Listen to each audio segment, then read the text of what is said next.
அன்பான தோழமை நெஞ்சங்களே,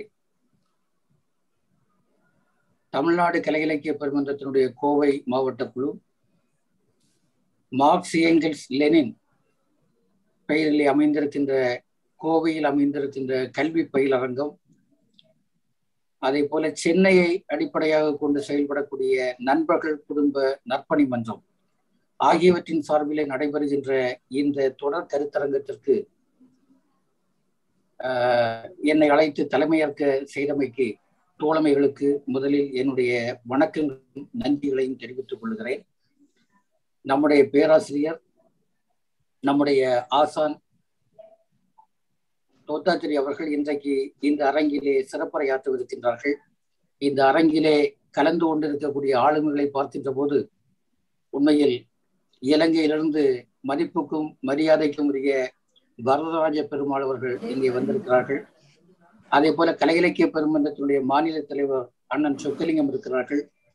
மார்க்சிய அறிஞராக இருக்கக்கூடிய நம்முடைய நண்பர் பாலச்சந்திரன் இங்கே இருக்கிறார். கலை இலக்கிய பெருமன்றத்தினுடைய மாநில செயலாளர் TS நடராஜன் அண்ணன் இருக்கிறார். அதே போல AITUவினுடைய பொதுச் செயலாளர், தமிழ்நாடு பொதுச் செயலாளர் அருமை தோழர் TM மூர்த்தி அவர்கள் இருக்கிறார்கள்.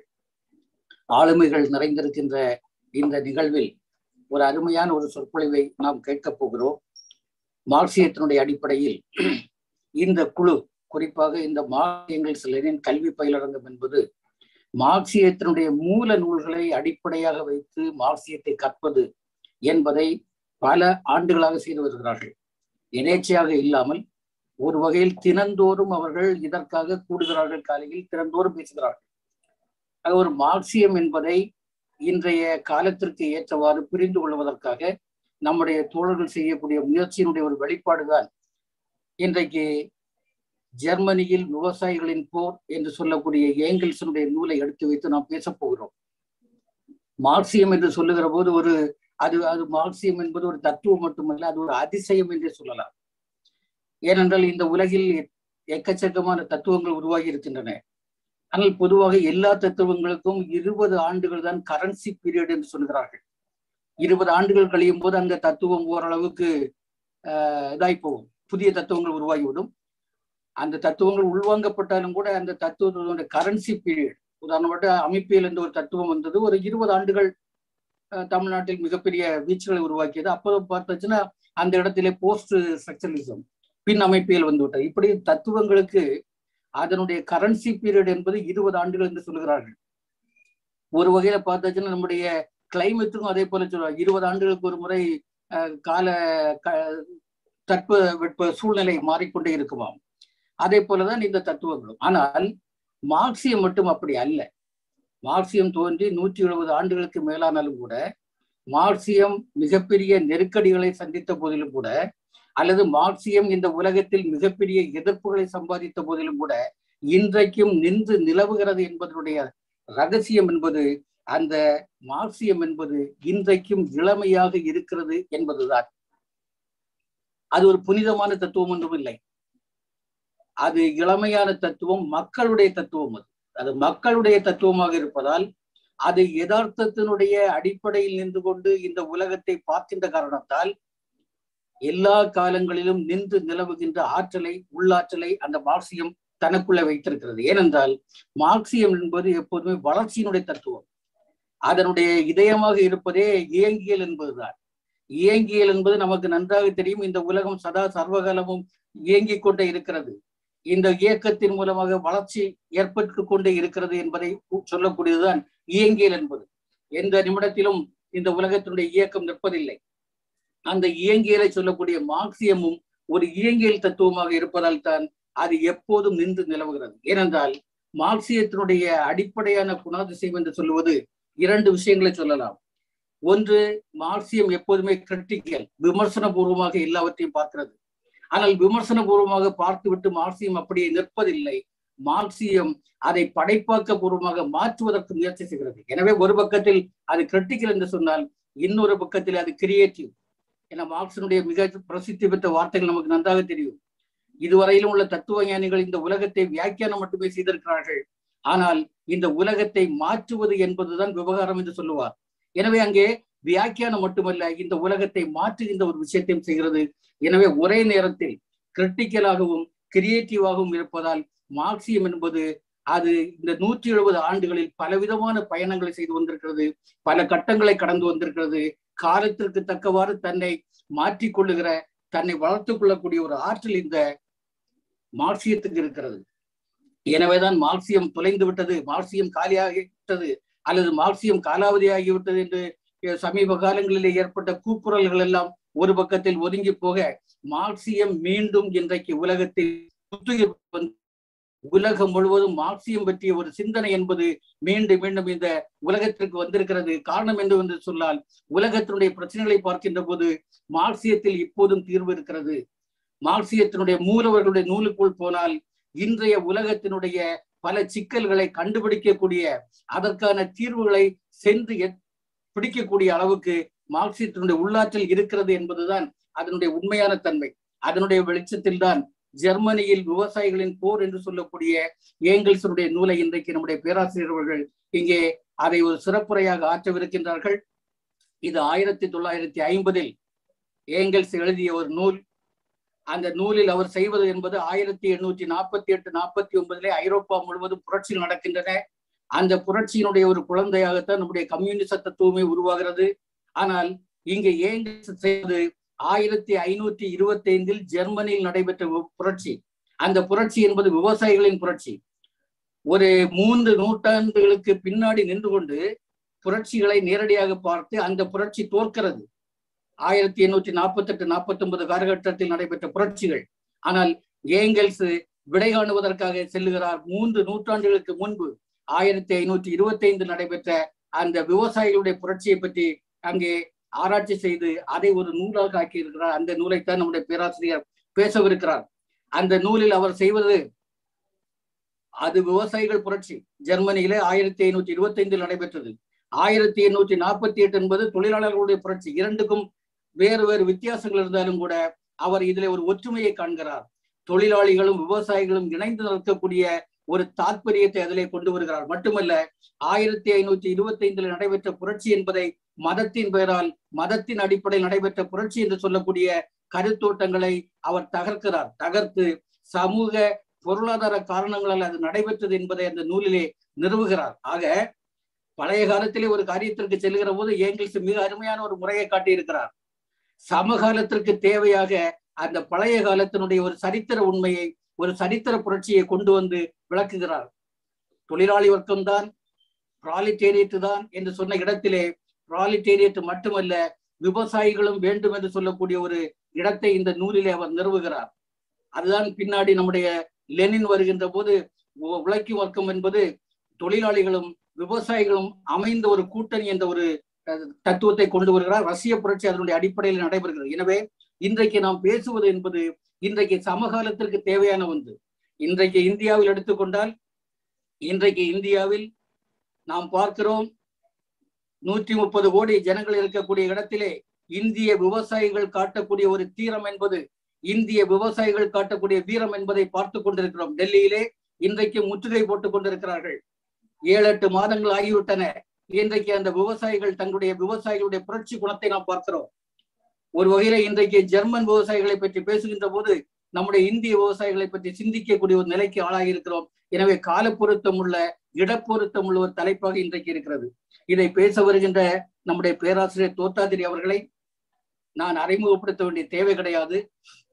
என்றாலும் இந்த அரங்கு நிமித்தம் நான் சில 1-2 விஷயங்களை சொல்ல விரும்புகிறேன். பேராசிரியர் தோத்தாதிரி அவர்கள் எங்களுக்கு ஆசான் என்று சொன்னேன். என்னவென்றால், நெல்லை ஆய்வுக்குழு பேராசிரியர் நாவா உருவாக்கிய அற்புதமான ஒரு அமைப்பு. 1967 தொடங்கி தமிழகத்தில் மிகப்பெரிய மாற்றங்களை உருவாக்கிய ஒரு சிந்தனை தளம் அந்த ஆராய்ச்சி குழு.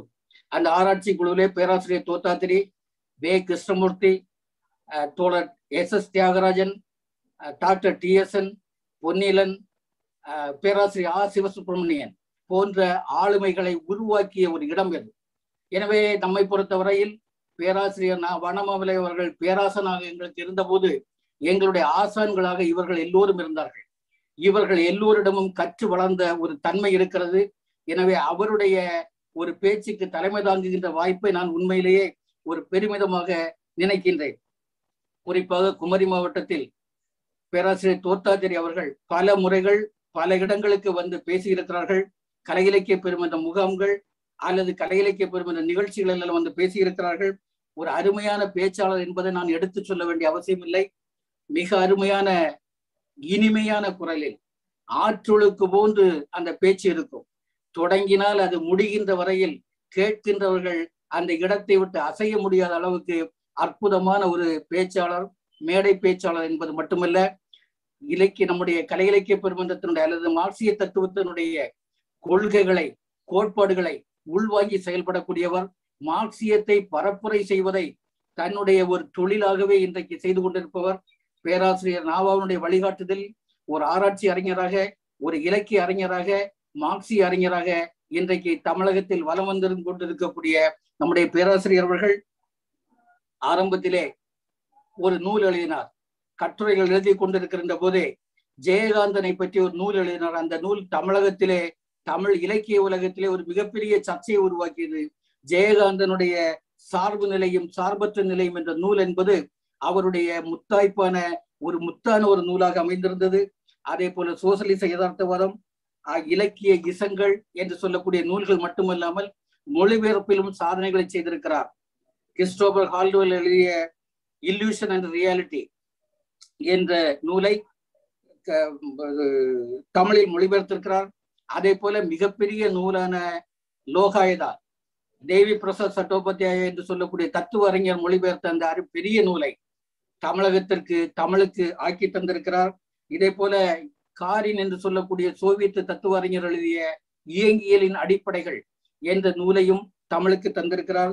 இப்படி மொழிபெயர்ப்புகள், சொந்தமான படைப்புகள், ஆராய்ச்சி கட்டுரைகள் என்று சொல்லி தன்னுடைய வாழ்க்கை முழுவதும் இந்த பயணத்தை செய்து கொண்டிருக்கிறார். ஆரம்பத்திலே நம்முடைய பரமகல்யாணி கல்லூரி, ஆழ்வார்குறிச்சியிலே இருக்கக்கூடிய பரமகல்யாணி கல்லூரியிலே ஆங்கில பேராசிரியராக பணியாற்றிய நம்முடைய பேராசிரியர் தோத்தாதிரி அவர்கள் சாதாரணமாக ஆங்கில பேராசிரியர்கள் என்று சொல்லுகிற போது தமிழ் பேச்சு என்பது ஒரு பெரிய சிக்கலாக இருக்கும். ஆனால் நம்முடைய பேராசிரியருடைய பேச்சிலே தமிழ் விளையாடும், தமிழ் இனிமையாக தவழும். அப்படிப்பட்ட ஒரு அருமையான ஒரு தோழர் இன்றைக்கு நம்மிடையே ஜெர்மனியில் விவசாயிகளின் போர் என்ற நூலை, ஏங்கல்சனுடைய நூலை முன்வைத்து நம்முடைய உரையாற்றவிருக்கிறார். அவரை உரையாற்ற வருமாறு மிக்க அன்போடு வேண்டுகிறேன். அன்பர்களே, இந்த அரங்கத்தில் பங்கு பெற்றவர்களை பார்க்கும் பொழுது எனக்கு சற்று பயமாக இருக்கிறது. ஏனென்றால் மார்க்சியம் நன்கு தெரிந்தவர். அது ஒன்று. இங்கு பங்கு பெற்றிருக்கிற அனைவருக்கும் நான் என்னுடைய நன்றியை தெரிவித்துக் கொள்கிறேன்.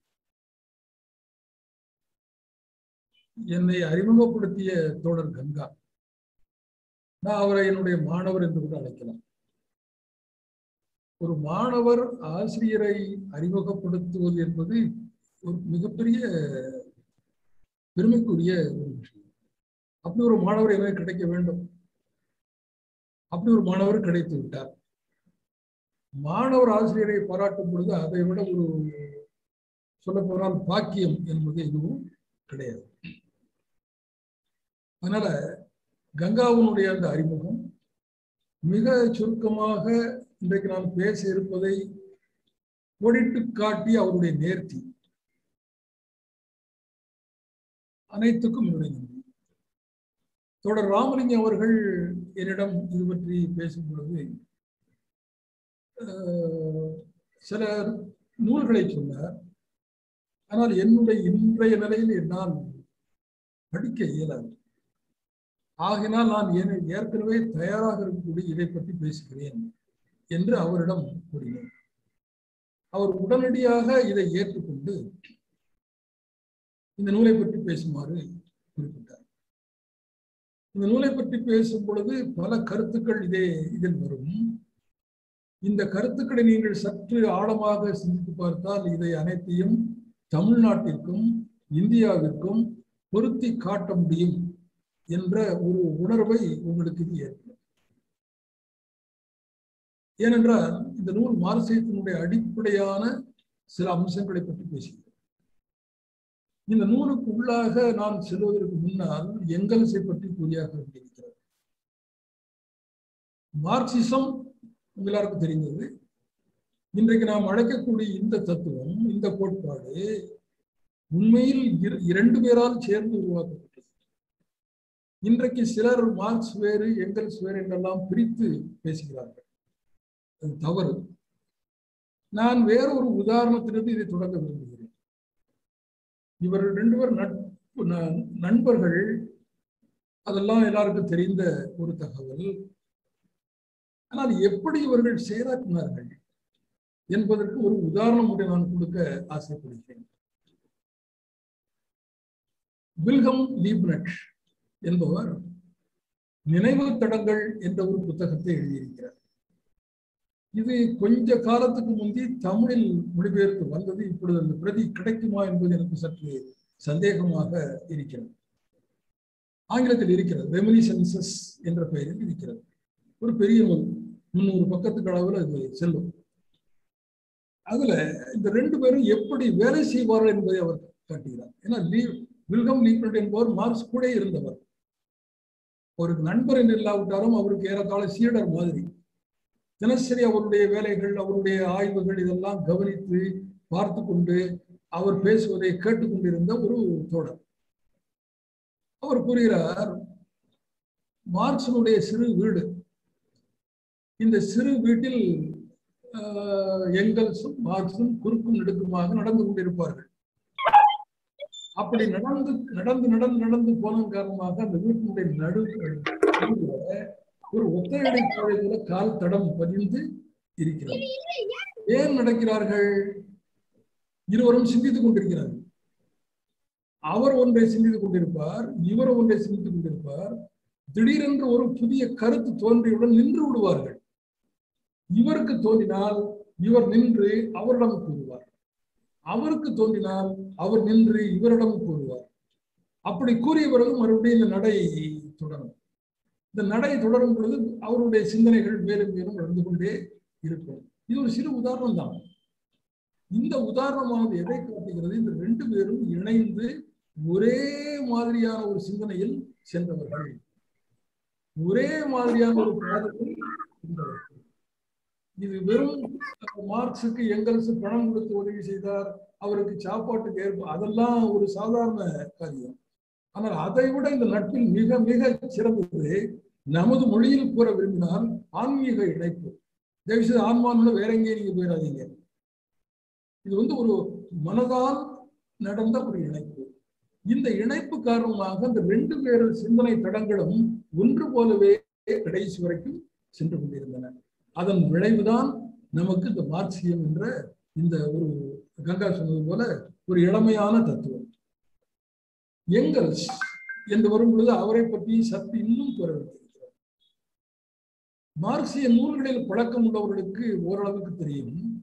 மார்க்சினுடைய பிரம்மாண்டமான படைப்பு மூலதனம், அதுல எங்கெல்ஸுக்கு பங்கு இல்லை. இருந்தாலும் பின்னணி உண்டு. அதற்கு பிறகு ஆரம்ப காலத்தில் மார்க்ஸ் எழுதிய இந்த poverty of philosophy, critique of Gotha programme போன்ற நூல்கள். ஆனால் ஜெர்மன் ஐடியாலஜி, ஜெர்மானிய தத்துவம் என்று வரும் பொழுது இருவரும் இணைந்து ஒரு நூலை அவர்கள் எழுதுகிறார்கள். அதற்கு பிறகு மார்க்சினுடைய பாதை முழுவதும் பொருளாதாரத்துக்குள்ளே சென்று விடுகிறது. மார்க்சிசத்தினுடைய அடிப்படைகளில் பெரும் பகுதியை போட்டுக் கொடுத்தவர் எங்கெல்ஸ். மார்க்ஸ் பொருளாதாரத்தை பற்றி எழுதுவதற்கு முன்னாலேயே எங்கெல்ஸுக்கு ஒரு சிறு நூல் இருக்கிறது, An Outline of Political Economy என்ற ஒரு சிறுநூல். இந்த சிறுநூல்ல ஒரு வரி ஒன்று வருகிறது. எனக்கு அது படித்தால் இன்னைக்கு அது பொருத்தமாக இருக்கும். அது என்னன்னு கேட்டா, பிசினஸ் இஸ் லைசன்ஸ்டு ஃப்ராட் என்பார். வணிகம் என்பது அங்கீகரிக்கப்பட்ட ஏமாற்று வேலை என்ற ஒரு வரி அந்த நூல்ல வரும். அந்த நூல் ஒன்று. இன்னொன்று the condition of working class in England. இதுல இருந்து பல தகவலை மார்க்ஸ் தன்னுடைய மூலதனத்துல கையாண்டிருக்கிறார். அதுக்கு நன்றி கடனும் செலுத்தி இருக்கிறார். இது எங்கெல்ஸினுடைய ஆரம்பகால படைப்புகளில் 2. கொஞ்சம் காலத்தால் பின்னால் வந்தால் அவருடைய ஆன்டி டூரிங், இது இன்றைக்கும் மார்க்சியத்தை படிப்பவர்களுக்கு உண்டான ஒரு கையேடு போல உள்ள ஒரு புத்தகம். ஆன்டி டூரிங் என்ற, டூரிங்க்கு மறுப்பு என்ற அந்த புத்தகம். அதற்கு அடுத்தாற் போல எங்கெல்ஸ் என்ற உடனே நினைவு கூறுவது டைரக்டிக்ஸ் ஆஃப் நேச்சர், இயற்கையின் இயங்கியல். இது விஞ்ஞானம், தத்துவம் எல்லாவற்றையும் உள்ளடக்கிய ஒரு படைப்பு. இது ஒரு பக்கம். வரலாற்று பொருள் முதல்வாதம் என்பதற்கான பல தகவல்களை திரட்டி கொடுத்தவர் எங்கெல்ஸ். உங்களுக்கு எல்லாருக்கும் மிக நன்றாக தெரியும், குடும்பம், சொத்து, தனி உடைமை, அரசு ஆகியவற்றின் தோற்றம், the origin of family, private property and state என்ற அந்த நூல் இன்றைக்கும் பல ஆய்வுகளுக்கு அடிப்படையாக அமைந்து கொண்டிருக்கிறது. அந்த நூல் எங்கெல்ஸுடைய படைப்பு. மிக தெளிவாக அவர் அதில் ஆரம்ப காலத்தை பற்றி, பூர்வீக சமுதாயத்தை பற்றி ஆராய்ந்து அதை செய்திருப்பார். இந்த ஆரிஜின் ஆஃப் ஃபேமிலியை வைத்துக் கொண்டுதான் டாங்கே பண்டைக்கால இந்தியாவை படைத்து காட்டினார். அதுக்கு அடுத்தாற் போல இந்த பெசன்ட் வாரின் ஜெர்மனி, இது ஜெர்மனியின் விவசாயிகள் போராட்டம் என்ற இந்த நூல் சிறுநூல் தான், அதிக பக்கங்கள் இதில் கிடையாது. இது தமிழில் இருக்கிறதா என்று எனக்கு தெரியவில்லை. நான் இதுவரைக்கும் பார்த்தது ஆங்கிலத்தில் தான் அதை படித்திருக்கிறேன். இது ஒரு சிறுநூல் தான். அவர் கங்கா கூறியது போல சில நிகழ்கால புரட்சிகளுக்கு இவர் பழங்காலத்தை நோக்கி சென்று ஆதாரம் தருகிறார் என்று ஒரு வரியை கங்கா அவர்கள் கூறினார். அது உண்மைதான். இந்த நூல் எங்கெல்ஸனுடைய இந்த நூலானது நமக்கு எல்லோருக்கும் தமிழக வரலாற்றையும் தமிழக சமயத்தையும் இந்திய சமயத்தையும் ஆராய்வதற்கான ஒரு வழிகாட்டியான நூல்.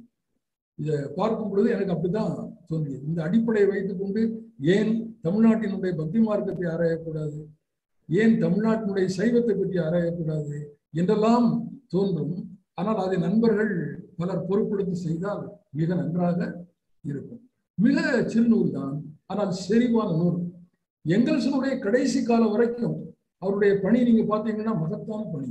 மார்க்ஸ் இறந்த பிறகு மூலதனத்தை பதிப்பிப்பது, அதை சரிபார்ப்பது, அதை எங்கேயாவது விடுதல் இருந்தால் அதை விட்டு நிரப்புவது, அது அவரால் செய்ய முடியும், வேற யாராலையும் செய்ய முடியாது.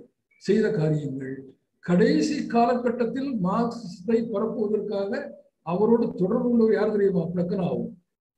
ஒரு மிகப்பெரிய மார்க்சியவர், லெனினுடைய ஆசிரியர் என்று அவரை கூறுவார்கள். அவரோடு தொடர்பு கொண்டு பிளக்கனாவ் என்ன சொல்லுவாங்கன்னு கேட்டா, எங்கெல்ஸின் காலடியில் மார்க்சியம் பயின்றவர் பிளக்கனாவ் என்று அவரை கூறுவார்கள். இப்படிப்பட்ட ஒரு பரந்த பங்களிப்பு உள்ளவர் எங்கெல்ஸ் என்ற இந்த அறிஞர். விஞ்ஞானம் மிக நன்றாக அவருக்கு தெரியும். அதனால அவருடைய எழுத்துக்கள் எல்லாத்திலையும் ஒரு விஞ்ஞான பார்வை எப்பொழுதுமே இடைவெளி கொண்டு இருக்கும். அவர் ஒரு ஆச்சரியமான தகவல், இந்தியாவை பற்றி சில குறிப்புகளை தயார் செய்தார். ஆனால் அதற்குள் காலமாகி அதை முழுமையாக அவரால் செய்ய முடியவில்லை. இந்த மார்க்ஸுக்கும் எங்கெல்ஸுக்கும் ஒரு பெரிய ஒரு வரப்பிரசாதம் என்று கேட்டால், இவர்களுக்கு ஜெர்மன் தாய்மொழி, ஆங்கிலம் தெரியும், பிரெஞ்சு தெரியும். இந்த மூன்று மொழிகளும் ஒரு நன்கு பழக்கமான மொழிகள். கடைசி காலத்தில் ரஷ்ய மொழியை இவர்கள் பயின்றார்கள். ரஷ்யாவினுடைய பல போராட்டங்களை புரிந்து கொள்வதற்காக பயின்றார்கள். இப்படிப்பட்ட ஒரு பரந்த பரப்புள்ள ஒரு அறிஞர் எங்கெல்ஸ். இந்த எங்கெல்ஸினுடைய இந்த சிறுநூலை பற்றி நான் உங்களிடம் பேச முற்படுகிறேன். ஏறத்தாழ நான் இதை நம்ம தமிழ்நாட்டை வைத்து கூட பார்க்கலாம். கிபி 5ஆம் நூற்றாண்டிலிருந்து அநேகமாக 16ஆம் நூற்றாண்டு வரை உள்ள சமுதாய சூழ்நிலையை இந்த நூல் நான் சொல்லும் பொழுது உங்கள் மனசுக்குள் வராமல் இருக்காது. அப்படி ஒரு நிலைமை. ஏன்னா ஐரோப்பாவை பொறுத்த மட்டும் இதே காலகட்டம், அதாவது 15ஆம் நூற்றாண்டுல தொடங்கி 17ஆம் நூற்றாண்டு வரைக்கும் உள்ள அந்த நிகழ்ச்சிகள் இருக்கு பாருங்க, அது ஏறத்தாழ இதே காலகட்டத்தை நீங்க பார்க்கலாம். இதை கூட ஒன்று கூறுவார்கள், 5ஆம் நூற்றாண்டு தொடங்கி 16ஆம் நூற்றாண்டு வரைக்கும் உலகெங்கிலும் நிலப்பிரபுத்துவம் மிக வேகமாக பரவிய காலம் என்று அவர்கள் கூறுவார்கள். இந்த நிலையில எங்கெல்ஸ் இதை பற்றி ஆராய்கிறார். அது விவசாயிகள் போராட்டத்தை ஆராய்வது என்று எடுத்துக்கொண்டாலும் அவர் இதை பற்றி மையமாக எடுத்துக்கொண்டு ஆராய்கிறார். இதுல இன்னொரு விஷயத்துக்கு வந்துக்கிறோம். மதத்தை பொறுத்த மட்டும் இந்த நூலில் அதிகமான பேச்சு வருகிறது. மதத்தை பொறுத்த மட்டிலும் மார்க்ஸினுடைய அந்த அற்புதமான வாசகம் மனிதனுக்கு கொடுக்கப்பட்ட அபினி என்பது ஒன்று. இன்னொரு பகுதி அடக்கப்பட்ட மக்களின் பெருமூச்சு என்பது. இதை வேற மாதிரி ஒரு உதாரணம் சொல்லலாம். இந்த அபினி சாப்பிட்டு இருக்கிறவன் அந்த மயக்கத்தில் இருக்கும் பொழுது அவனுக்கு எதுவுமே தெரியாது, வெறித்தனமா தான் அவன் இருப்பான். அது மதத்தின் ஒரு நிலை. கொஞ்சம் தெளிஞ்ச உடனே இந்த உலக கஷ்டங்கள்லாம் பார்த்து ஐயோன்னு ஒரு பெருமூச்சு விடுவான். அது இன்னொரு நிலை. அந்த பெருமூச்சு என்பது கஷ்டப்பட்டவன், அடக்கப்பட்டவன், இவனுடைய மனக்குமுறல் பெருமூச்சாக வெளிப்படுகிறது.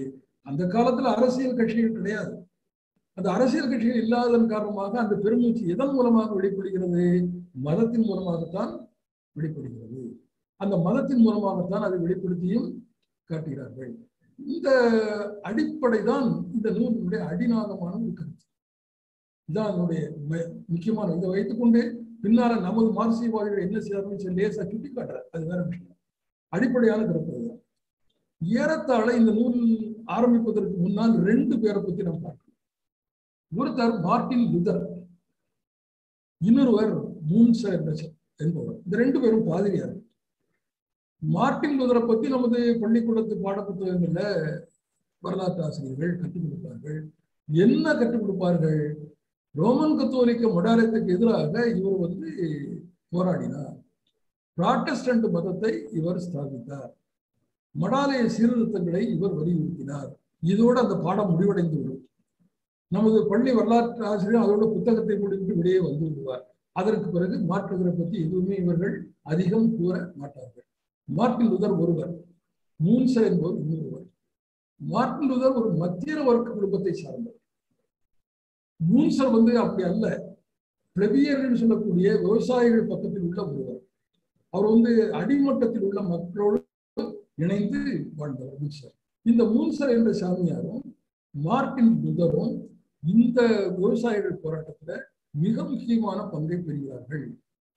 இது பின்னால பல நிகழ்ச்சிகளை எங்கெல்ஸ் கூறுவார். பல இடங்கள்ல போராட்டம் நடந்து ஒரு போர்க்களத்துல கிட்டத்தட்ட 8000 விவசாயிகள் சிறைச்சேதம் செய்யப்பட்டார். அதெல்லாம் அவர் சொல்லுவார். ஏன்னா இந்த புஸ்தகத்தை எழுதுவதற்காக எங்கெல்ஸ் எடுத்துக்கொண்ட முயற்சி சுலபமாக ஆக்கிவிட்டார் ஒருவர், ஒரு ஜெர்மானிய வரலாற்று ஆசிரியர். இந்த விவசாயிகள் போராட்டத்தை பற்றி அதனுடைய நடந்த நிகழ்ச்சிகள் எல்லாம் பதிவு செய்து ஒரு புத்தகத்தை எழுதி வைத்திருக்கிறார். அந்த புத்தகத்தை இவர் முன்மாதிரியாக வைத்துக் கொண்டு, ஆனால் அதில் உள்ள விளக்கத்திலிருந்து வேறுபட்டு இவர் வேறொரு விளக்கத்துக்கு இவர் செல்கிறார். அந்த மூன்சர் ஒரு சாமியார், மார்ட்டின் லூதர் இன்னொரு சாமியார்.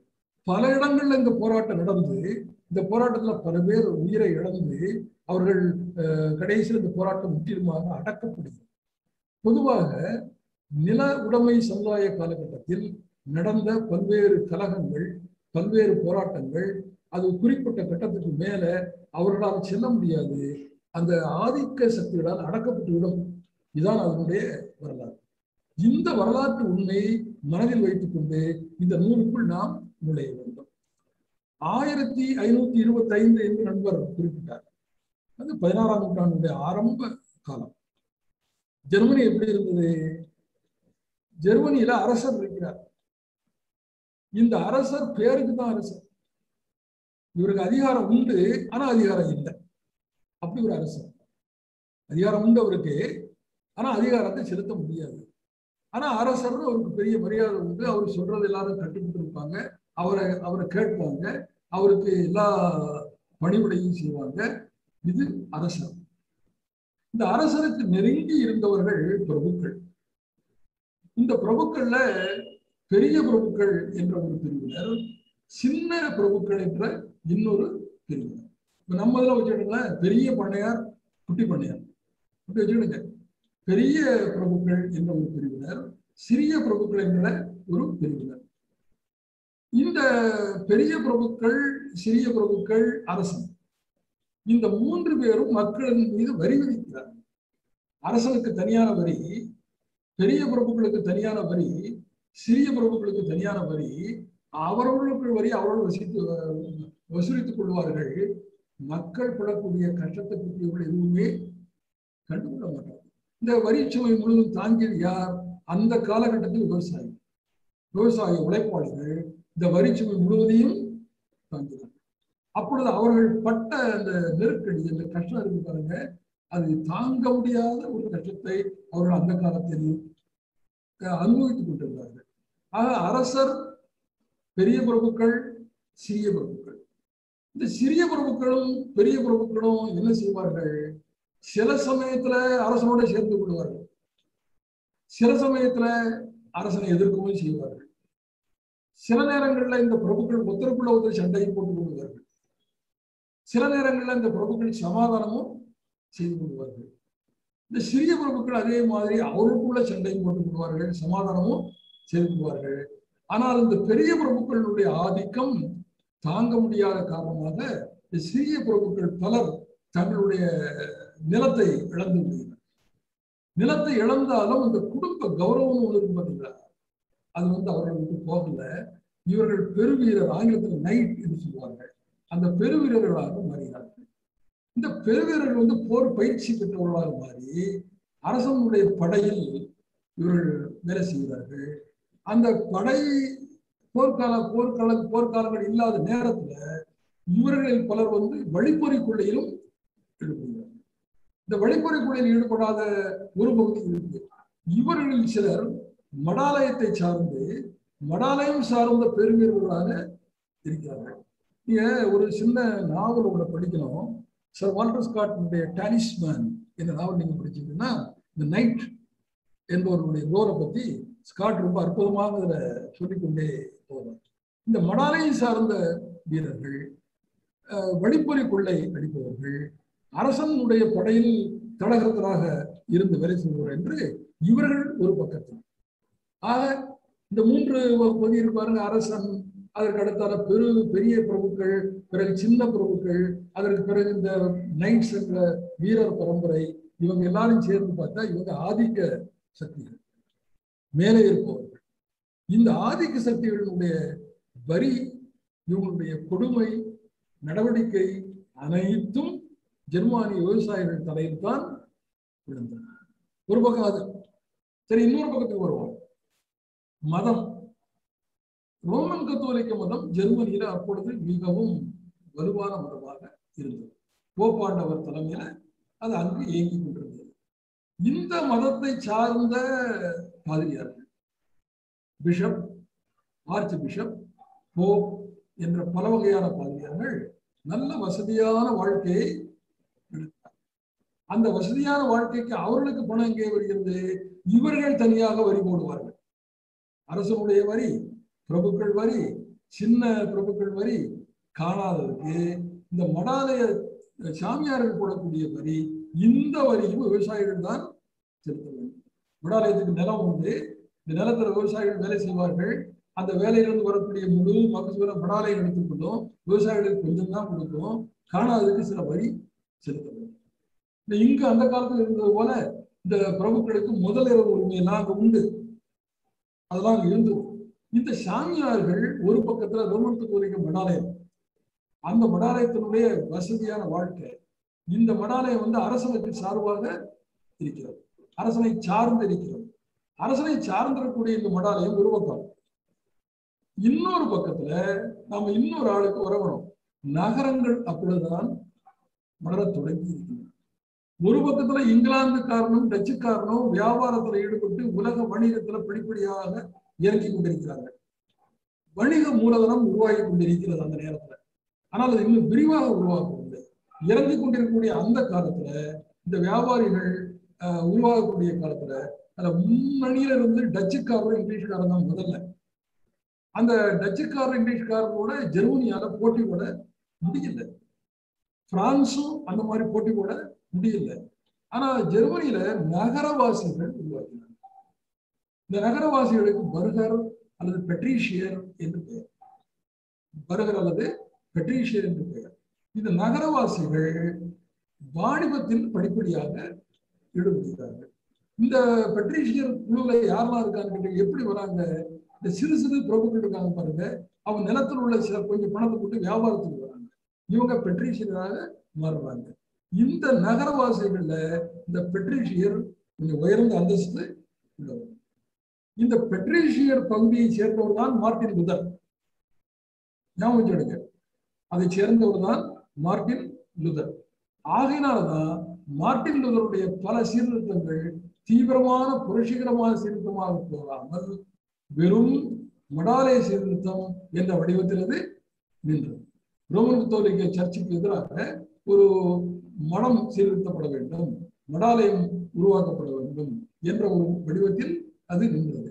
என்ன மார்ட்டின் லூதர் வைக்கிறார்?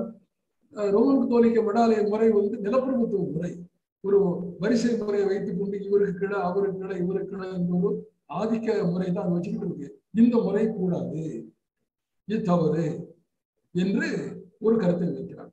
இன்னொன்றை இவர் கொண்டு வருகிறார். பைபிள் இவர்கள் காலத்துல லத்தீன்ல தான் இருந்தது. லத்தீன் மொழியில இருந்த பைபிளை ஜெர்மன்ல மொழிபெயர்க்க வேண்டும் என்ற ஒரு கருத்தை மார்ட்டின் லூதர் முன்வைக்கிறார். அப்படி முன்வைக்கும் பொழுது இவருடைய கருத்துக்களுக்கு அந்த காலத்துல மிகப்பெரிய எதிர்ப்பு ஏற்படுகிறது. இது ஒரு பெரிய கடவுள் விரோத செயலாக அந்த காலத்தில் கருதுகிறார்கள். லூதர் இவர்களுக்கு இந்த கருத்துக்களை வைத்து போராடும் பொழுது லூதருக்கு பின்னணியாக இருப்பவர்கள் இந்த பெட்ரீஷியர் என்பவர். பெட்ரீஷியர்களை பொறுத்த மட்டும் விவசாயிகள் பக்கத்துல அவங்க போகல, அவங்க பிரபுக்கள் பக்கத்துலயும் போகல, அதுக்கு நடுவில் இருக்காங்க. அப்ப அவர்கள் நிலைப்பாடு என்னன்னு கேட்டா, இந்த பிரபுக்களையும் எதிர்த்து கொள்ளக்கூடாது, விவசாயிகளையும் நாம சாரக்கூடாது, அப்ப அதுக்கு ஏற்றபடி ஒரு மிதவாத நிலையில் செல்ல வேண்டும் என்பதுதான் அவர்களுடைய நிலைப்பாடு. இந்த மிதவாத நிலையைத்தான் மார்ட்டின் லூதர் முன்வைத்தார். ஒரு மிதவாத சீர்திருத்தம், மிதவாத போக்கு, இதைத்தான் அவர் முன்வைத்தார்.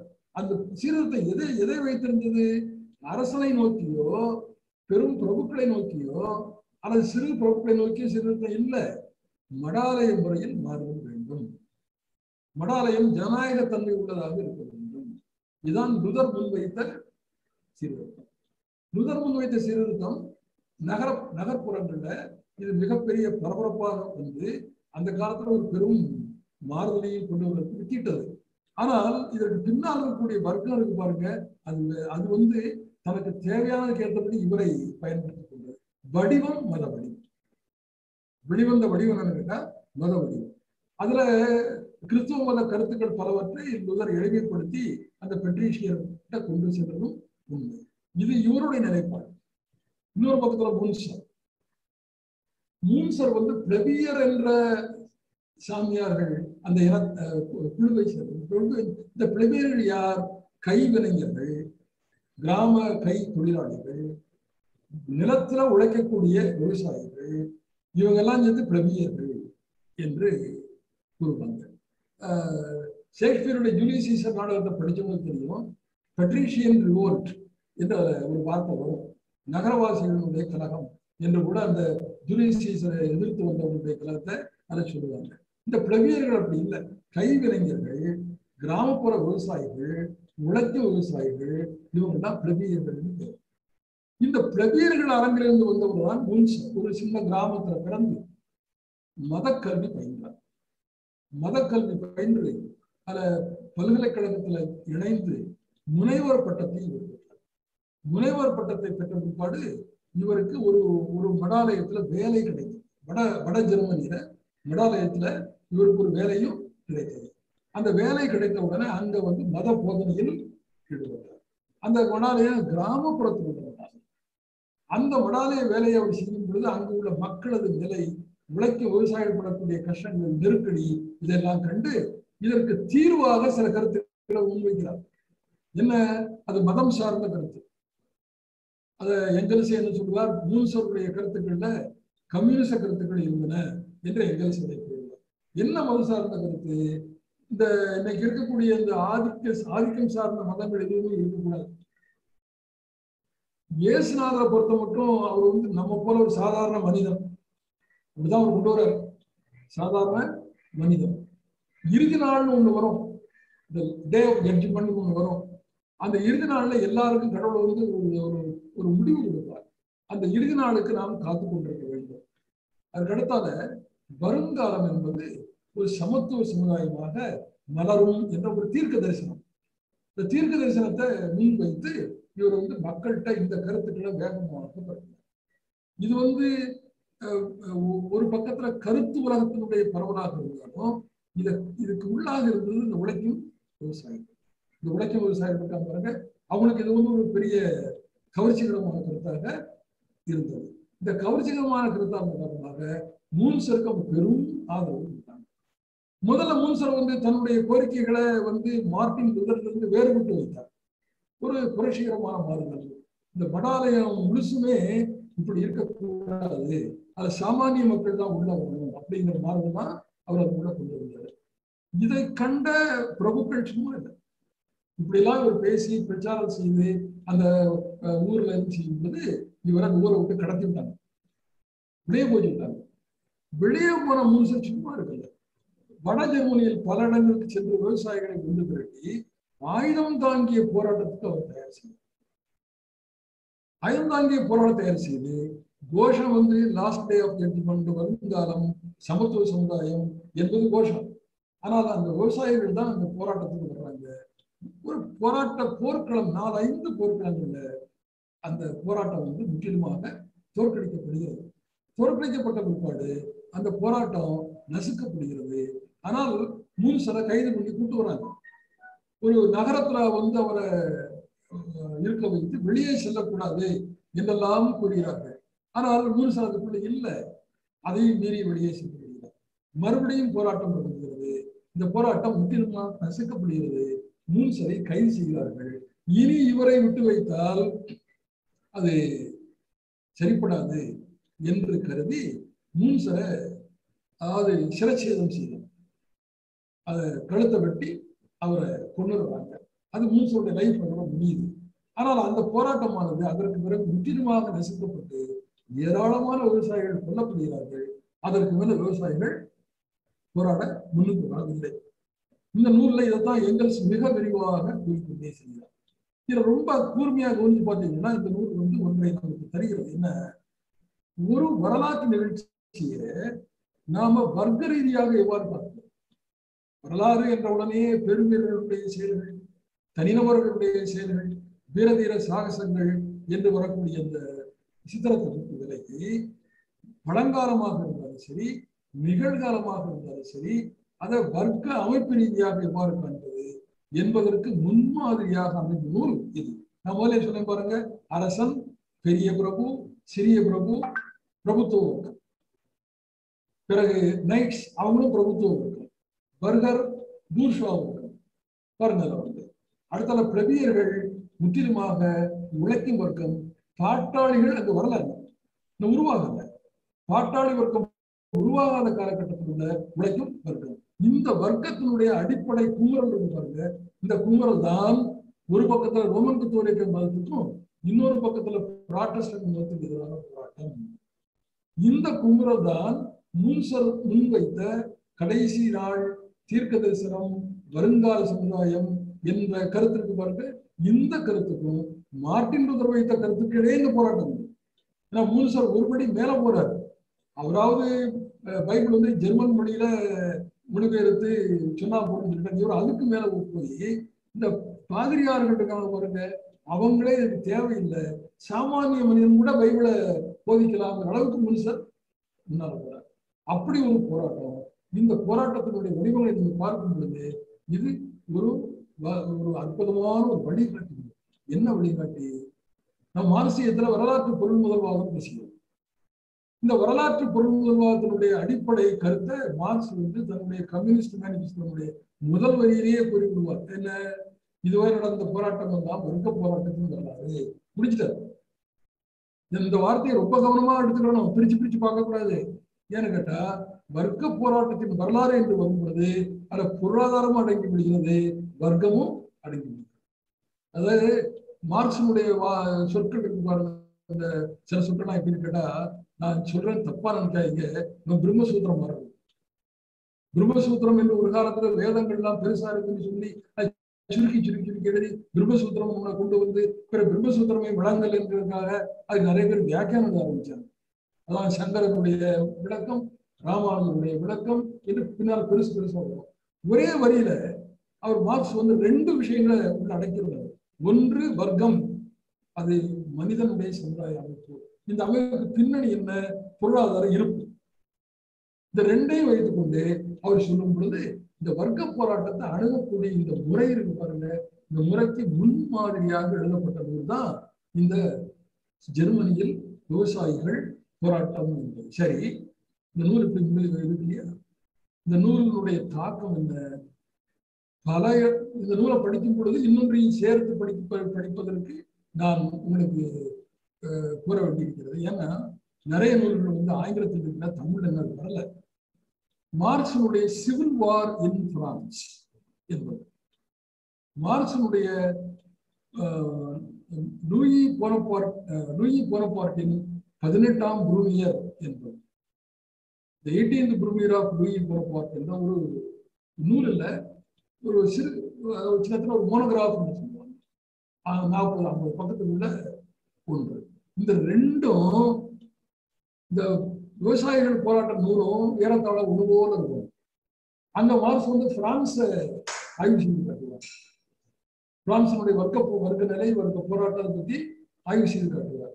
ஆய்வு செய்து காட்டும் பொழுது அதனுடைய அடிப்படையெல்லாம் போட்டிட்டு காட்டுவார். ஏறத்தாழ இந்த ரெண்டும் ஒரே மாதிரி அங்கே இருக்கு. இந்த இவ்வளத்தையும் சேர்த்து படிக்கணும். இவ்வளத்தையும் சேர்த்து படித்தாதான் இந்த வர்க்க போராட்டத்தை எப்படி அணுகுவது என்பதை நாம் தெளிவாக தெரிந்து கொள்ள முடியும். நீ கேட்கலாம், இந்த பெசன்ட் வார் இன் ஜெர்மனி போன்ற நூல்கள்லாம் படிச்சு நாம என்ன செய்ய போறோம் என்று கேட்கலாம். அதாவது இவர்களெல்லாம் அடிப்படை போட்டு கொடுத்து விட்டார்கள். இந்த அடிப்படை தேசத்துக்கு தேசம், காலத்துக்கு காலம் மாறும். நீ மாறுதல் ஒப்புக்கொள்ளா மார்க்சிசம் கிடையாது. இந்த நூல் தமிழகத்துல எப்படி நமக்கு ஒரு தாக்கத்தை உண்டாக்கி என்று கேட்டா, நம்முடைய முன்னோடிகளில் ஒருவரான பேராசிரியர் நா. வரமாமலை, அவர் இதை பற்றி நான் ரொம்ப நாள் பழகிருக்க 30 ஆண்டு விளக்கம் அவருக்கு எனக்கு நெருக்கமாக உண்டு. ஆனா இதை பற்றி எல்லாம் நேரடியாக அவர் சொன்னதில்லை. ஆனா அவருடைய கட்டுரை ஒண்ணு அந்த காலத்தில் சரஸ்வதி என்று நினைக்கிறேன், நந்தன் சரித்திர ஆராய்ச்சி என்ற கட்டுரை ஒரு கட்டுரை. நந்தன் சரித்திரத்தை அவர் முதலாக எடுத்து வைத்துக் கொண்டு இது வர்க்க போராட்டத்தின் வெளிப்பாடு என்று ஒன்றை முன்வைத்தார். ஒரு விஷயத்தை அவர் முன்வைத்தார். ஏன்னு கேட்டா, நந்தன் அடித்தள மக்கள் பிரிவை சார்ந்த, அடித்தள மக்கள் பிரிவை சார்ந்த காலம், அந்த விவசாய ஆதிக்கம் வலுவாக இருந்த நேரம், அது பக்தி மார்க்க காலம் வலுவாக இருந்த நேரம், ஆதிக்க சக்தியை வந்து விவசாயிகளை கொடுமைப்படுத்திய நேரம். அந்த நேரத்துல இந்த விவசாய வர்க்கத்தை சார்ந்த நந்தன் தன்னுடைய எதிர்ப்பை காட்டுவதற்கு அவர் எடுத்துக்கொண்ட முறை என்ன? சிவன் கோயிலுக்கு செல்வது. சிவன் வந்து ஆதிக்க சக்தியின் கடவுள், அது சிறு தெய்வம் அல்ல, பெருந்தெய்வம். அந்த பெருந்தெய்வத்தை நாம் வணங்க வேண்டும் என்ற ஒரு கருத்தை நந்தன் வைக்கும் பொழுது பேராசிரியர் என்ன சொல்றாரு? இது வந்து வர்க்க போராட்டத்தின் வெளிப்பாடு. நந்தன் கதை உங்களுக்கு தெரியும். அது அவர் வந்து ஆண்டை எதிர்த்து எப்படி எல்லாம் பண்ணி கடைசியில சிதம்பரம் போய் அங்க தீக்கிரையாக்கப்பட்டு பிறகு ஜோதியில் கலந்தாருன்றது முடியும். இந்த கதை எல்லாருக்கும் தெரியும். சீடு, அந்த கதைக்குள்ள விதை என்ன? அந்த விதை என்னன்னு கேட்டா, நிலப்பிரபுத்துவ எதிர்ப்பு போராட்டம் என்பது. இதை முதல்ல எடுத்துக்காட்டினது வந்து பேராசிரியர் நா. வரமாமலை. அவர்களுடைய மற்ற கட்டுரைகள் இருக்கு. சோழர் காலத்தில் உள்ள நிலப்பிரபுத்துவ எதிர்ப்பு போராட்டங்கள், ஃபியூடல் ஸ்ட்ரகிள்ஸ் எல்லாம் இந்த முறையில அவருக்கு இன்னும் இருக்கிறது. இது ஒன்று. சோலை சுந்தர பெருமான் அவர்கள் மரக்கால் நாவல் எழுதினார். இந்த மரக்கால் வந்து ஏறத்தாழ நந்தனுடைய கதையை வைக்கலாம். நந்தன் கதையை வந்து புராணத்துல பௌராணிக முறையில அதை வந்து அற்புதங்கள் நிறைந்த கதையாக காட்டி விடுவார். அதை காட்டி அவருக்கு சிவபெருமான் வந்து நிலத்தெல்லாம் உழுது கொடுத்தாரு, நிலத்துல எல்லாம் செஞ்சாருன்னு சொல்லி காட்டி அற்புதமாக காட்டி விடுவாரு. அங்க போனவங்க தீக்கிரையாக்க சொன்னதே சிவபெருமான் தான், ஜோதியில கலக்க சொன்னதே அவரான் சொல்லி காட்டி விடுவார். அது ஒரு பௌராணிக முறை. அது அப்படியே நீங்க வந்து நடந்த உண்மைகளாக வைத்துக்கொண்டு பிடித்து கொண்டு தொடரக்கூடாது. ஒரு பௌராணிக முறை, அவ்வளவுதான். அது சீடு என்ன? ஆண்டையை எதிர்த்தல். இந்த ஆண்டை யாராக இருக்கட்டும், ஆண்டையை எதிர்த்தல். சுந்தர பெருமாள் கொஞ்சம் இதை கற்பனை பண்றாரு. சேக்கிழார் கற்பனை பண்ணா சுந்தர பெருமாள் கற்பனை பண்றாரா? கற்பனை பண்றாரு. சோலை சுந்தர என்ன கற்பனை பண்றாரு? நந்தன் தன்னை போன்ற நிறைய பண்ணை அடிமைகளை ஒன்று திரட்டி ஒரு பெரும் போராட்டத்துக்கு தயார் செய்து, அந்த போராட்டத்துக்கு பக்கத்தில் உள்ள கிராமங்களுக்கெல்லாம் கொண்டு போய் அந்த கிராமங்கள்லாம் ஒரு எழுச்சியை ஏற்படுத்திய பிறகு அவன் கொல்லப்படுகிறான் என்பது இந்த நாவல். இந்த நாவலை நீங்க நம்புறது நம்பாதது உங்க விஷயம். இந்த நாவல்ல இப்படி ஒரு கருத்தை அவர்கள் வைத்து இது ஒரு சமுதாய போராடி பார்த்தால் நண்பன் தனிநபராக போராடி இருக்க முடியாது. எப்படியோ அவன் தன்னுடைய ஆட்கள்லாம் ஒன்று சேர்க்கிறான், எந்த வழியிலையோ சேர்க்கிறான். இந்த கோபாலகிருஷ்ண பாரதியாருடைய நந்தன் சமுத்திரத்துல ஒரு வரியும், அதாவது நந்தன் சிவபெருமான கும்பிடணும், பக்கத்துல உள்ள ஆதலூருக்கு போனலாம் சொல்லும் பொழுது அங்க பெரிய பிரச்சனை ஏற்பட்டு அவன் ஆட்கள்லாம் என்ன செய்யறான், இந்த நந்தன் ஒருவனாலேயா நமக்கு இந்த நாமம் வந்தது, குடும்பம் அதிகமாயிட்டது என்று அவங்க நந்தனை விமர்சனம் பண்ணுவாங்க. கோபாலகிருஷ்ண பாரதியாருடைய கீர்த்தனையில நீங்க அதை பார்க்கலாம். அந்த நிலையில நந்தன் ஜனசக்தியை திரட்டி இருக்க முடியும் என்ற ஒரு யூகத்தை வைத்துக் கொண்டு இந்த மரக்கால் என்ற நாவலை சோலை சுந்தரபாள் எழுதியிருக்கிறார். இது கொஞ்சம் ஆழமாக சிந்திக்கப்பட வேண்டிய, படிக்கப்பட வேண்டிய நாவல்கள்ல இது ஒன்று. நான் ஐரோப்பிய உதாரணங்களை வைத்துக் கொண்டு பேசிக்கொண்டே போனா தமிழ்நாட்டுக்கு அது பொருந்துமா பொருந்தாதா இது மண்டையை உடைத்து விட வேண்டாம். இந்த விதியை நீ எந்த நாட்டுக்கும் எந்த காலத்துக்கும் போதும், எந்த இடத்துலையும் நீ போகலாம். சாராம்சம் என்ன? எந்த காலத்தில் உள்ள மத இயக்கங்களும் எந்த நாட்டினுடைய மத இயக்கங்களும் அந்த நாட்டினுடைய வரலாற்று தன்மைக்கு ஏற்றபடி, சமூக சூழலுக்கு ஏற்றபடி உண்மையிலேயே ஒரு சமூக உள்ளடக்கத்தை தான் கொண்டிருக்கின்றன என்பதுதான் இதனுடைய சாராம்சமான கருத்து. இப்போ தமிழ்நாட்டினுடைய பக்தி மார்க்கம், இந்த பக்தி மார்க்கத்தை நீங்க எடுத்து பார்த்தீங்கன்னா, என்னுடைய புத்தகம் இருக்கு, வைணவம் மார்க்சிய பார்வை என்பது. பக்தி மார்க்கத்தை நீங்க எடுத்து பார்த்தீங்கன்னா, அந்த பக்தி மார்க்கத்தில் உள்ள எல்லாரும் வெவ்வேறு ஜாதியை சார்ந்தவர். அங்க நீங்க உதாரணமா 63 நாயன்மார்கள்ல சுந்தரர், ஞானசம்பந்தர் தவிர மற்றவங்களா வெவ்வேறு ஜாதி, அவங்களுடைய பிராமணர்கள். 12 ஆழ்வார்கள்ல தொண்டரடி குழி ஆழ்வாரும் பெரியாழ்வாரும் மற்றவங்களாம் பிராமணர்கள் எல்லாரும் ஒண்ணா இருக்காங்க. யாரும் யாரையும் உயர்த்தி தாழ்த்தி எல்லாம் பேசல. இன்றைக்கு இருக்கிற வைணவர்கள் எல்லாம் நம்மாழ்வார தன்னுடைய குருவாக தலைக்கு மேல வச்சுட்டு இருக்காங்க. நம்மாழ்வார் வேளாண். அப்ப இந்த பக்தி மார்க்க காலகட்டத்துல இது ஏன் இப்படி எல்லாம் இசைந்து வருகிறது? இது வெறும் பக்தி மட்டுமல்ல, இந்த பக்திக்கு பின்னால அங்க ஒரு சமுதாய இயக்கம் இருக்கிறது. அது என்னன்னு கேட்டா, இந்த 5ஆம் நூற்றாண்டு தொடங்கி 12ஆம் நூற்றாண்டு வரைக்கும் தமிழ்நாட்டுல விவசாயம் வேகமாக பரவும். வேகமாக பரவும் பொழுது தொழிலும் வேகமாக வருது. இந்த தொழில் இசைந்து செய்தால்தான் அந்த விவசாயத்தை நீங்க ஒழுங்கா மேல கொண்டு வர முடியும். அப்ப அந்த நேரத்துல இந்த ஜாதிய இணக்கம் இருக்கு பாருங்க, இதை இந்த பக்தி மார்க்கம் முன்னிறுத்தி. இப்படி நீங்க ஒவ்வொன்றும் விளக்கம் சொல்லிக்கொண்டே போகலாம். இது எங்கல்ஸ் போட்டு இந்த பெசன்ட்வாரின் ஜெர்மனி என்பது நமக்கு ஒரு கையேடு, ஒரு வழிகாட்டி. அந்த வழிகாட்டியை வைத்துக் கொண்டு நாம இன்றைக்கு இருக்கிற போராட்டத்தையும் ஆராயலாம், ஒரு 600 ஆண்டுகளுக்கு முந்தி உள்ள போராட்டத்தையும் ஆராயலாம், ஏன் சங்க காலத்தையும் ஆராயலாம். முடியாதில்லை. இதற்கு தமிழ்நாட்டுடைய உங்களை போன்ற மார்க்சிய அறிஞர்கள் ஒன்று சேர்ந்து அவரவர்களுக்கு கிடைத்த தவறுகளை ஒன்றாக்கி அதை கூட்டி வைத்து ஒரு பொதுவான நீதியோடு தமிழக வரலாறை நீங்கள் ஆராய்ந்தால் ஒரு அற்புதமான விஷயங்களை மார்க்சிய ரீதியாக கொண்டு வர முடியும் என்று நான் கூறிக்கொண்டு இந்த வாய்ப்புக்கு நன்றி கூறி அமைகிறேன். நன்றி, வணக்கம். தோழர்களே, தங்களுடைய கருத்துக்களையும் கேள்விகளையும் கேட்கலாம். நீங்களே கையுயர்த்திட்டு வரலாம்.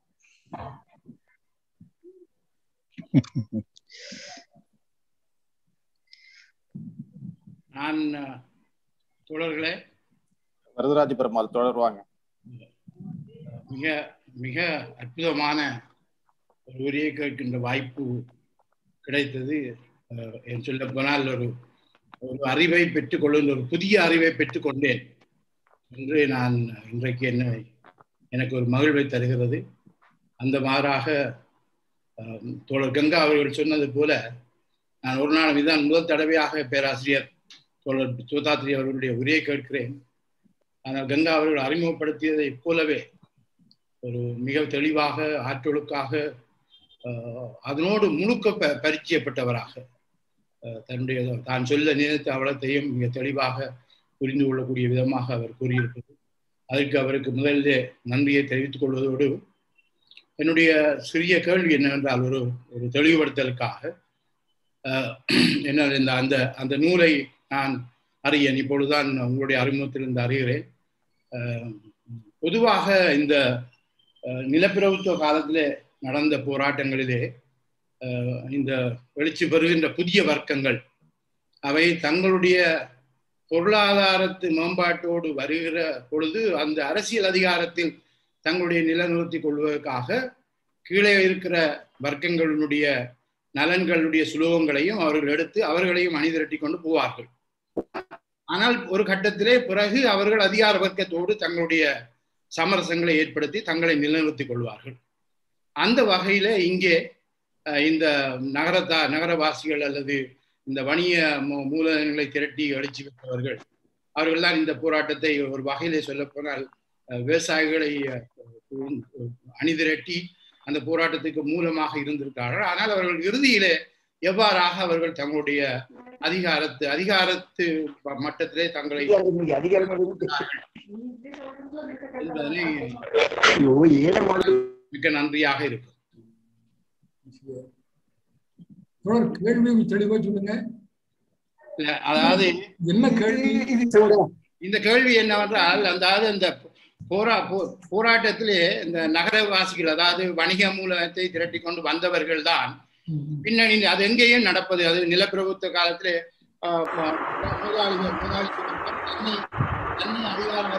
மாற்றிக் கொள்ளுகின்ற அந்த அரசியல் அதிகாரத்தை முழுவதையும் தன்னுடைய கைக்குள்ளே கொண்டு வருவதற்கான போராட்டத்தை பல நீண்ட காலமாக நடத்தி வந்ததில் ஒரு கட்டம் இது. அதில் எவ்வாறாக என இந்த நூலை நான் அறியேன், அதனுடைய அதை தொடர்ச்சிகளையும் அறியன்றபடினால உங்களிடம் அறிய விரும்புகிறேன். எவ்வாறாக அதை நாங்கள் மத்திய வர்க்கம் என்றே சொல்லிக் கொள்வோமே, அந்த வர்க்கம் புதிய முதலாளித்துவ வர்க்கம், புதிய வணிக முதலாளித்துவ நகர வர்க்கம் எப்படி தன்னுடைய நலன்களை இந்த விவசாயிகளுடைய போராட்டம் விவசாயிகளுடைய போர் தோற்றாலும் அவர்கள் கொல்லப்பட்டாலும் எப்படி அந்த வர்க்கம் தன்னுடைய நலன்களை அங்கே நிலநிறுத்தி கொண்டது, அது பின்னிய வரலாற்று வளர்ச்சிக்கு முன்னேற்றத்துக்கு எவ்வாறு அது அந்த ஓட்டத்துக்கு அது பயனுடையதாக அல்லது அந்த வரலாற்றை பங்களிக்கிறது என்பதனை உங்களிடம் என்று அறிய விரும்புகிறேன். விவசாயிகள் போராட்டம் என்ற இந்த நூல்ல பெட்ரீஷியர்களை பத்தி எங்கெல்ஸ் அதிகமா சொல்றாங்க. ஆனா இந்த வர்க்கமானது ஒரு மிதவாத போக்கு உள்ள பாதையை பின்பற்றியது. அந்த மிதவாத போக்கு காரணமாக அவர்கள் பிரபுக்களோடு சமரசம் செய்து கொண்டார்கள். விவசாயிகள் கூட அவர்கள் நெருங்கி வரவில்லை. சமரசம் செய்து கொண்ட விளைவாக அவர்களுக்கு பல வசதிகள் வாய்ப்புகள் ஏற்பட்டன என்பது மட்டும் சொல்லி நிறுத்தி விடுகிறார். அதற்கு மேல அவர் அதிகமா காரணம், அந்த நேரத்துல ஜெர்மனியில இந்த நகரவாசிகள் அதிகம் வளரல. பின்னாலதான் அவங்க அதிகமாக வளர்ச்சி பெறுகிறார்கள். இந்த வளர்ச்சியை நம்ம எங்க பார்க்கலாம்? இங்கிலாந்துல பார்க்கலாம். இந்த வியாபாரிகள் வளர்ச்சியை நம்ம இங்கிலாந்துல பார்க்கலாம். அங்க அவர்கள் அரசரோடு சமரசம் செய்து கொண்டு அரசரோடு இணைந்து அவர்களுடைய அனுமதி பெற்று இந்த வியாபாரிகள் பல இடங்களுக்கு வணிகத்துக்கு செல்லக்கூடிய நிகழ்ச்சி அங்க நீங்க பார்க்கலாம். அதற்கு ஏற்றபடி தங்களுடைய போக்குகளை அங்கே அவர்கள் மாற்றிக்கொள்கிறார்கள். அங்க முழு வெற்றி அடைந்த இடம். இங்க அது ஆரம்பம். அந்த ஆரம்பத்தினுடைய வெளிப்பாடுதான் மார்ட்டின் லூதருடைய மிதவாத போக்கு. இதான் இவர் இங்க சொல்றார். இதை நம்ம இந்தியாவுக்கு எல்லாம் பொருத்தி பார்க்கலாம். அது நீண்ட விவாதமாக போயிட்டு இருக்கோம். அது தனியாக கூட நாம விவாதித்துக் கொள்ளலாம் என்று குறிக்கொள்ள ஆசைப்படுகிறேன். நன்றி தோழர் அவர்கள். நன்றி நன்றி நன்றி தோழர் வரதராஜ பெருமாள் தோழரே. அடுத்து தோழர் வேற யாருன்னா கேள்வி கேட்கறீங்களா? கண்ணையா கேள்வி கேட்கலாமா தோழர்? கேளுங்க தாராளமா கேளுங்க. அன்பார்ந்த தோழர்கள் வணக்கம். இன்றைய தினம் மிக ஒரு சிறப்பான ஒரு சொற்பொழியை கேட்டோம். தோழர் தோத்தத்தெரியவர்கள் மிக அருமையான ஒரு தங்கு தடை இல்லாமல் அவருடைய நடை மிக அருமையாக இருந்தது. பல செய்திகளை நாம் தெரிந்து கொண்டோம். அவருக்கு மிக்க நன்றி. ஒரே ஒரு சின்ன விஷயம், நீங்க பேசும்போது சொன்னீங்க மார்ட்டின் லூதரும் மூசோவும் வர்க்க போராட்டத்துல 8000 விவசாயிகள் சிறையில் அடைக்கப்பட்டாருன்னு சொன்னீங்க. அது கொஞ்சம் எனக்கு அடைக்கப்பட்டார்களா இல்ல இறந்தார்களா என்று நான் கவனிக்கல. அது விஷயமா கொஞ்சம் சொன்னா நல்லா இருக்கும்னு நினைக்கிறேன். அவ்வளவுதான் தோழர், வேற ஒண்ணா. நன்றி. சரியா கேட்கல? கேட்கலீங்களா? ஆமா இப்ப கேக்குதுங்களா? கேக்குது. ஒன்றும் இல்லை, இந்த மார்ட்டின் லூதர் மூசோஸ் காலகட்டத்தில் வர்க்க போராட்டத்தை பற்றி சொல்லும் போது 8000 விவசாயிகள் சிறையில் அடைக்கப்பட்டார்களா இல்லை இறந்துட்டாங்களா, அது பற்றிய விவரம் கொஞ்சம் தேவைப்படுது. வேற ஒண்ணா? அதாவது சிறையில் அடைக்கப்படுறதுங்கிறதெல்லாம் அந்த காலத்துல இல்லை. போர்க்களங்கள், அந்த போர்க்களங்கள்ல 4 போர்க்களங்கள்ல நிறைய பேர் கொல்லப்பட்டாங்க. ஒரு இடத்துல 8000 பேர் கொல்லப்பட்டிருக்காங்க. ஒரு குறிப்பிட்ட போர்க்களத்துல 8000 விவசாயிகள் படுகொலை செய்யப்பட்டிருக்கார்கள். அதாவது அது என்னது, இந்த கழுவேற்றுதல் நாம சொல்ற முடியாது, கழுவேற்றல் நாம சொல்றோம் பாருங்க, அந்த முறைப்படி ஒரு 8000த்துக்கும் மேற்பட்ட விவசாயிகள் ஒரு போர்க்களத்துல கொல்லப்பட்டார்கள். சிறையில் அடைத்து சித்திரவதை செய்வது என்பதெல்லாம் அதற்கான சிறைச்சாலைகள் எல்லாம் அப்போ அந்த காலத்துல இல்லாதனால உடனே போர்க்களத்துல தீர்வு போடலாம், அதுக்கு மேல அவங்க வரமாட்டாங்க. அப்படிதான் நடந்தது. அதுதான் எங்கல்ஸ் பல போர்க்களங்களை விவரமாக சொல்லுவாரு. அந்த புள்ளி விவரங்களை நான் அவாய்ட் பண்ணிட்டேன், அவ்வளவுதான். ஓகே, அடுத்து தோழர்கள். அடுத்தது தோழர் பாலச்சந்திரன், வாங்க உங்க கருத்துக்கள். ஒரு அற்புதமான ஒரு உரை நான் கேட்டேன். பேராசிரியர் தோதாத்ரி அவர்களுடைய மாணவர் பட்டாளத்தில் நானும் ஒருவன். அந்த வகையில இந்த உரையை கேட்க வாய்ப்பு கிடைச்சது ரொம்ப மகிழ்ச்சியா இருக்கு. இந்த புத்தகம் பற்றி, பிரசன்ட் வார் இன் ஜெர்மனி அப்படிங்கிற புத்தகத்தை பற்றி நாம் பார்க்கிற போது அது இதுவரைக்கும் தமிழ்ல வரல. ஆனால் அதனுடைய ஒரு பகுதி தமிழ்ல வந்திருக்கு. அதாவது மதம் பற்றி அப்படின்னு சொல்லிட்டு மார்க்ஸ் எங்கல்ஸ் ஆன் ரிலிஜன் அப்படிங்கிற புத்தகம் இருக்கு. அந்த புத்தகத்தினுடைய தமிழாக்கம் ரகுநாதன் பண்ணாங்கன்னு நினைக்கிறேன். அந்த புத்தகத்துல மதத்தை பற்றி அப்படின்னு சொல்லிட்டு ரகுநாதன் அவர்கள் மொழிபெயர்த்த அந்த புத்தகத்துல பிரசன்ட் வார் இன் ஜெர்மனியினுடைய 2வது அத்தியாயம் முழுமையாக கொடுக்கப்பட்டது. அதுலயே அதாவது பிரசன்ட் வார் இன் ஜெர்மனி ஆங்கிலத்தில் படிப்பதற்கு வசதி உள்ளவர்கள் படிக்கலாம். தமிழ்ல கிடைக்கக்கூடிய சோர்ஸை படிக்கணும்னு நினைக்கிறவங்க மதத்தை பற்றிங்கிற அந்த புத்தகத்தை எடுத்து பார்த்தீங்கன்னா அதுல பிரசன்ட் வார் இன் ஜெர்மனியினுடைய 2வது அத்தியாயம் முழுமையாக தமிழில் இடம்பெற்றிருக்கும். அதை நீங்க வாசிக்கலாம். ஒன்று. இன்னொரு கருத்தை நான் சொல்லலாம்னு நினைக்கிறேன். அதாவது பொதுவாக சோவியத் யூனியனில் இருந்து வெளிவந்திருக்கக்கூடிய மார்க்சிய மூல நூல்களுக்கு மார்க்சிய லெனினிய கல்விக் கழகம், அது மாஸ்கோவில் இருக்கக்கூடிய அந்த கல்விக் கழகம் மிக அற்புதமாக பல அறிஞர்களை கொண்டு ஒவ்வொரு நூலுக்கும் மிக விரிவாக முன்னுரைகளை எழுதுவது வழக்கம். அந்த முன்னுரைகளும் பின் குறிப்புகளும் நாம் மார்க்சியத்தை பயில்வதற்கு மிகப்பெரிய அடிப்படையாக விளங்குகின்றன. இந்த புத்தகத்தை பொறுத்த வரைக்கும், பிரசன்ட் வார் இன் ஜெர்மனி என்கிற புத்தகத்தை பொறுத்த வரைக்கும் மார்க்ஸ் எங்கல்ஸினுடைய பல மூல நூல்களை கண்டுபிடித்து வெளிக்கொண்டு அந்த வெளிக்கொண்டு வந்த நூல்களை பற்றி உலக அளவுல அறியப்படுவதற்காக மிக ஆழமான கட்டுரைகளை எல்லாம் எழுதினவர் அந்த காலத்துல சோவியத் யூனியனில் இருந்த தலை சிறந்த மார்க்சிய அறிஞர்களில் ஒருவரான டேவிட் ரியாசனோவ் என்பவர். அந்த டேவிட் ரியாசனோவ் இந்த புத்தகத்துக்கு, பிரசன்ட் வார் இன் ஜெர்மனி என்கிற இந்த புத்தகத்துக்கு 1925வது ஆண்டு ஒரு முன்னுரை எழுதியிருப்பார். முன்னுரை மன்னிக்க வேண்டும், அது முன்னுரை அல்ல, பின்னுரை. ஒரு புத்தகத்துக்கு எபிலாக் என்று சொல்வார்கள். அந்த மாதிரி டேவிட் ரியாசனோவ் அதுக்கு ஒரு பின்னுரை எழுதியிருப்பார் ரஷ்ய மொழி பதிப்புக்கு. அந்த அந்த பின்னுரை ஆங்கிலத்திலும் மொழிபெயர்க்கப்பட்டு வெளிவந்திருக்கிறது. அது பின்னால ஆங்கில பதிப்புல அது இடம்பெற்றது.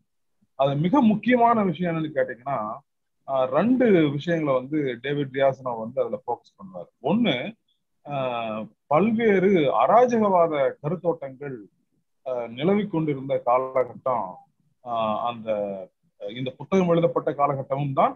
அதே போல அதற்கு பிறகு சோவியத் புரட்சி வெற்றி பெற்ற காலகட்டமும் தான். இந்த 2க்கு நடுவில் வந்த பல 10 ஆண்டுகளிலும் அராஜகவாத கருத்தோட்டம் என்பது மார்க்சியத்துக்கு எதிர்நிலையில் நின்று மார்க்சியத்தோடு சமர் புரியக்கூடியதாக அல்லது மார்க்சியத்தை வம்புக்கு இழுக்கக்கூடியதாக கூட அது இருந்தது என்பதை நாம் பார்க்கிறோம். அப்ப இந்த அராஜகவாத கருத்தோட்டங்கள் மார்க்சிய வரலாற்று அணுகுமுறையை அல்லது வரலாறு பற்றிய மார்க்சியத்தினுடைய கண்ணோட்டத்தை குறைத்து மதிப்பிடக்கூடிய வகையிலும் அதை எதிர் நின்று வகையிலும் கருத்துக்களை முன்வைத்தனர். பக்குனின் போன்றவரெல்லாம் இது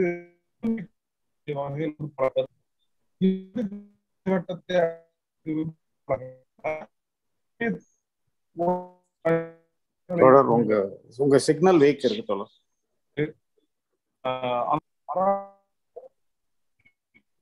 மார்க்ஸும் ஏங்கல்ஸும் அவர்களுடைய காலத்தில் பதிலளித்தார்கள் என்பதை டேவிட் அதுல குறிப்பிட்டு, இது ஒரு முதல் விஷயம். இன்னொன்னு என்னன்னு கேட்டீங்கன்னா, இந்த 16ஆம் நூற்றாண்டு விவசாயிகளுடைய புரட்சியை பற்றி எங்கல்ஸ் அத 9ஆம் நூற்றாண்டில் இருந்து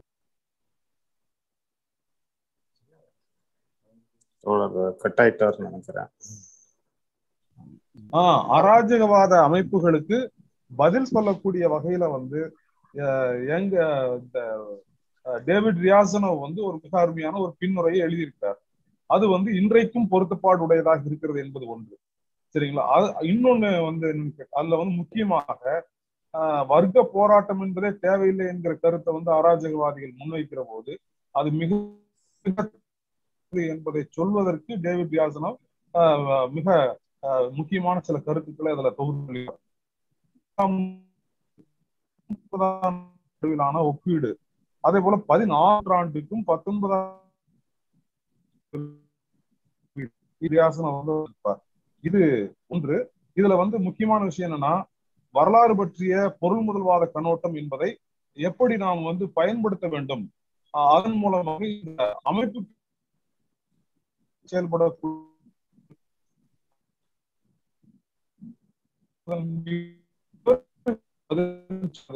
டேவிட் காட்டியிருப்பார்.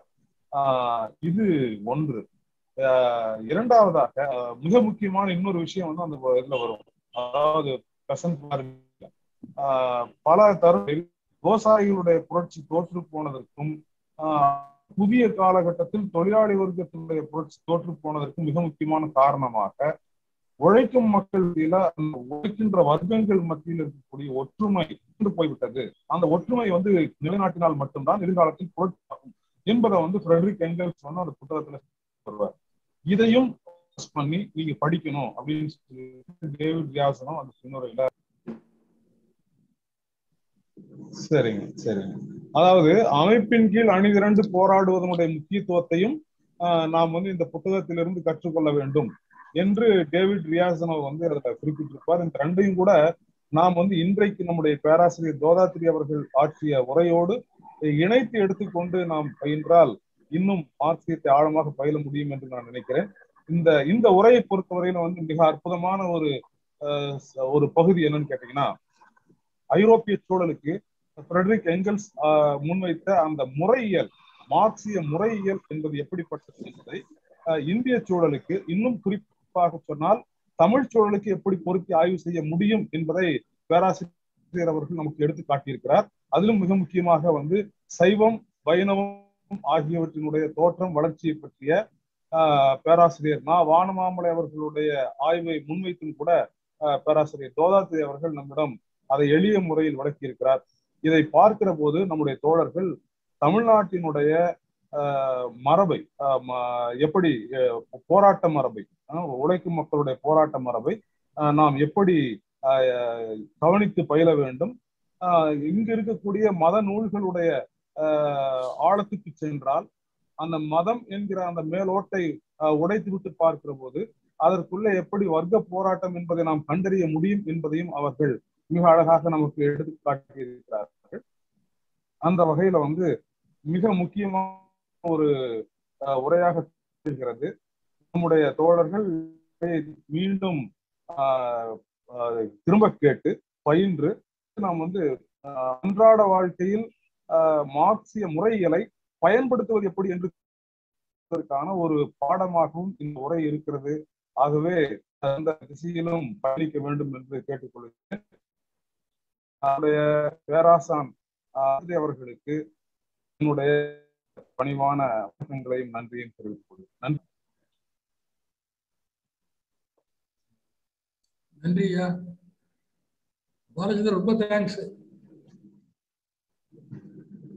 அன்பான தோழர்களே, ஒரு அருமையான ஒரு நிகழ்வு நடந்து முடிகிற தருவாயில் இருக்கிறது.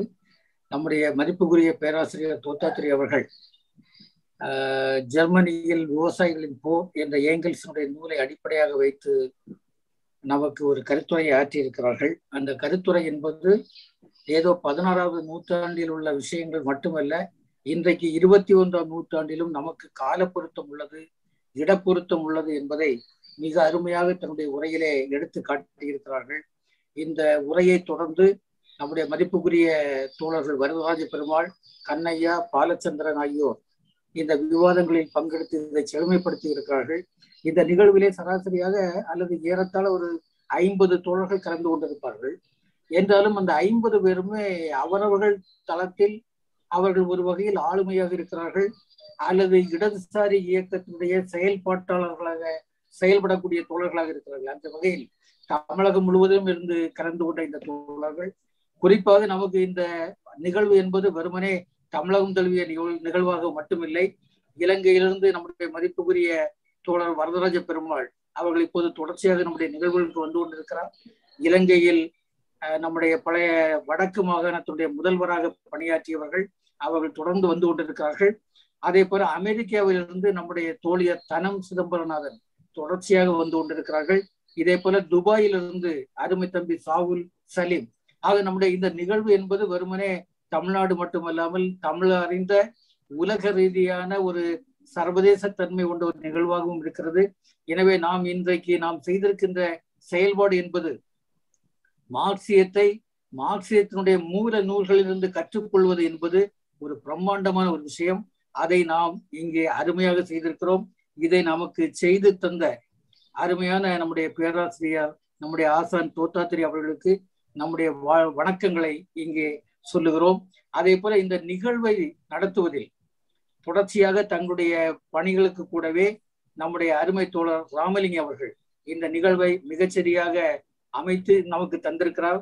அதே போல அவருக்கு கூடவே ஒத்துழைக்கக்கூடிய தோழர்கள், ஒருங்கிணைப்பாளர்களாக இருக்கக்கூடிய தோழர்கள் அருமை தோழர் ஜான், கலை இலக்கிய பெருமன்றத்தினுடைய கோவை மாவட்ட துணை செயலாளர், அதே போல தோழர் கண்ணையா சென்னையிலிருந்து. ஆக இவர்கள் மூவருமாக ஒருங்கிணைந்து இந்த நிகழ்வை ஒருங்கிணைத்து நடத்துகிறார்கள். தொடர்ச்சியாக இது போன்ற நிகழ்வுகளை நடத்தி கொண்டிருக்கிறார்கள். அடிப்படையில் ஏற்கனவே சொன்னபடி மார்க்சிய மூல நூல்களை வைத்து விவாதங்களை உருவாக்குவது என்று சொல்லக்கூடிய ஒரு அற்புதமான பணியை செய்து கொண்டிருக்கிறார்கள். எல்லோருக்கும், இந்த அமைப்பை ஏற்பாடு செய்த ஒருங்கிணைப்பாளர்களுக்கும், அதே போல இந்த நிகழ்வில் கலந்து கொண்ட எல்லா தோழமைகளுக்கும், எல்லாவற்றுக்கும் மேலாக இன்றைக்கு நமக்கு ஒரு நல்லதொரு உரையை தந்த பேராசிரியர் தோத்தாத்ரி அவர்களுக்கும் நம்முடைய வணக்கங்களையும் வாழ்த்துக்களையும் நன்றிகளையும் தெரிவித்து முடிக்கின்றேன். நன்றி, வணக்கம்.